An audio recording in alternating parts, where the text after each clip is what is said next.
On the quiet but tense front lines of Sumy Oblast, the drone team of the 71st Jaeger Brigade once again demonstrated why they're one of the most feared units in the modern UAV field. In the latest combat operation, their reconnaissance and attack unit executed a series of precision strikes that hit a Russian infantry group attempting to move covertly along forest paths and open fields. The operation began when Ukrainian UAV operators detected the movement of a small enemy infantry formation attempting to exploit the thin morning fog to infiltrate weak points in the defenses.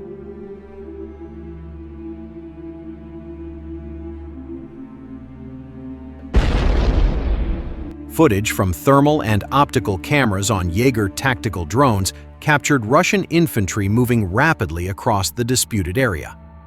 Target analysis was performed, coordinates were locked, and experienced operators working in silent concentration directed the FPV attack drones to make a sharp descent from a safe altitude. In typical Jaeger Brigade combat style, the strikes were carried out without warning, just the cold, straight line of the engines hurtling toward the target. Precision explosions rocked the infantry group's location, and the Russian soldiers, previously moving in orderly formation, were forced to scatter under the pinpoint aerial assault.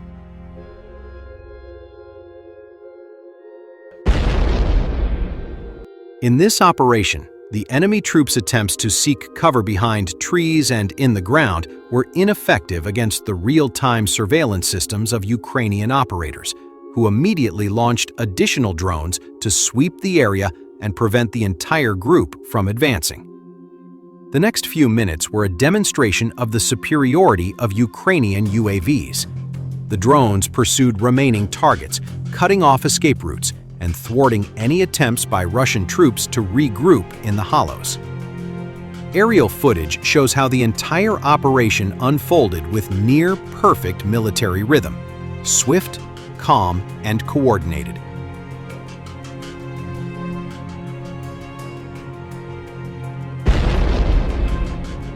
Overall, the attack was not only a tactical victory, but also a strategic one. The Russians had sought to exert pressure in the Sumy sector, but the 71st Jaeger Brigade once again proved that this was their domain, a space where every enemy move was visible, and any missteps could be countered within seconds. With the success of this operation, the Ukrainian defense line in Sumy was further stabilized, while enemy morale was further damaged. The drones continued patrolling, electronic eyes watching, waiting for the next move. In the skies over Sumy, the technological superiority and precision of Ukrainian operators once again changed the course of the battle.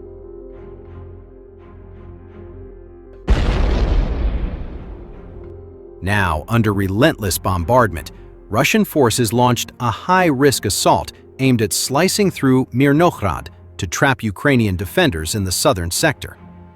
But as fog descended on the ruins, Ukrainian Marines moved in silently and encircled the isolated assault unit, turning Russia's bold gamble into a humiliating loss. The moment Ukrainian forces completed their withdrawal from the southern part of Mirnograd, Russian troops escalated their assaults along the flanks, making a last attempt to achieve the encirclement they had already publicly claimed was accomplished.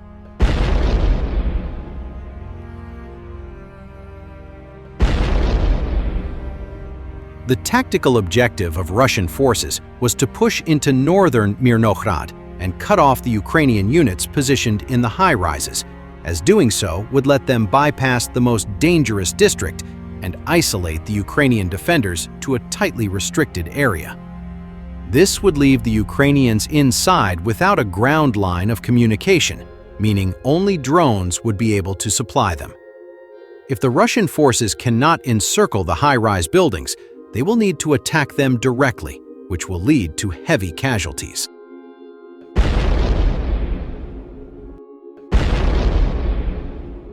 Russians are conducting attacks from both the east and west, but without full control over the northern part of Pokrovsk, they cannot employ it as an effective springboard, and lack the resources to leverage its advantages fully.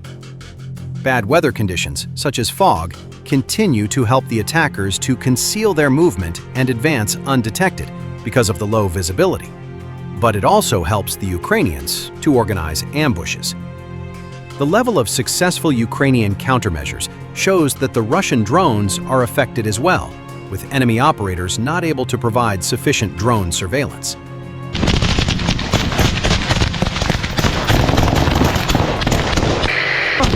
Devastation in Mirnograd helps Ukrainian ambush. In order to support ground operations and break the Ukrainian defense, the Russians are relentlessly bombarding Mirnograd and Pokrovsk with approximately 15,000 shells per day, with all assaults being preceded by intense preparatory barrages.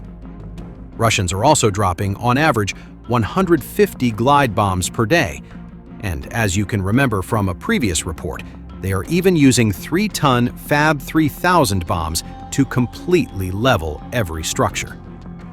As a result, there is not a single building that remains intact in Mirnograd, a town with a pre-war population of just 48,000.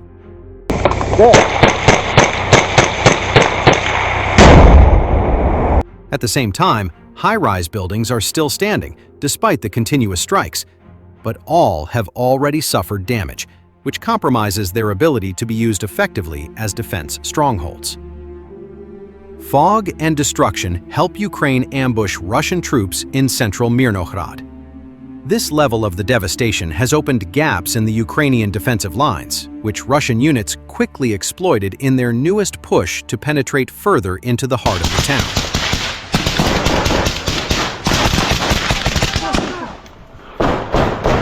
Russian forces further capitalized on their foothold in the northeastern part of the town, treating it as a launch pad for fresh assaults and slipping out of their shelters the moment fog settled over the streets.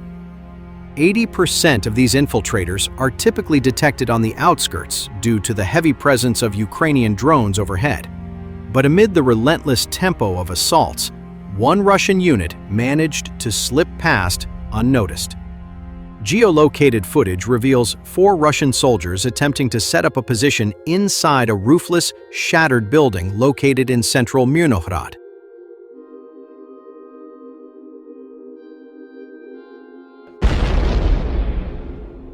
The sheer level of destruction ultimately worked against the Russians, enabling a Ukrainian drone to detect their movements and transmit the house's coordinates to Ukrainian infantry units on the ground.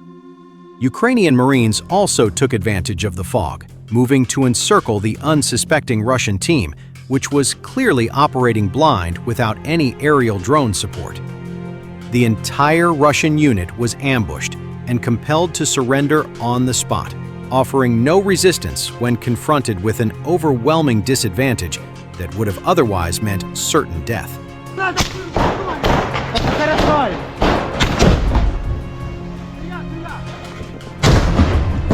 Recognizing the hopelessness of their situation, the soldiers stepped out of their shelter with their hands raised, yielding themselves to the Ukrainian troops. Despite the difficulties of urban combat, the Ukrainians were able to capture the enemies and interrogate them to gather intel and use them later as part of the exchange fund for prisoners of war. Russian failures in Mirnograd show limits of firepower in urban combat.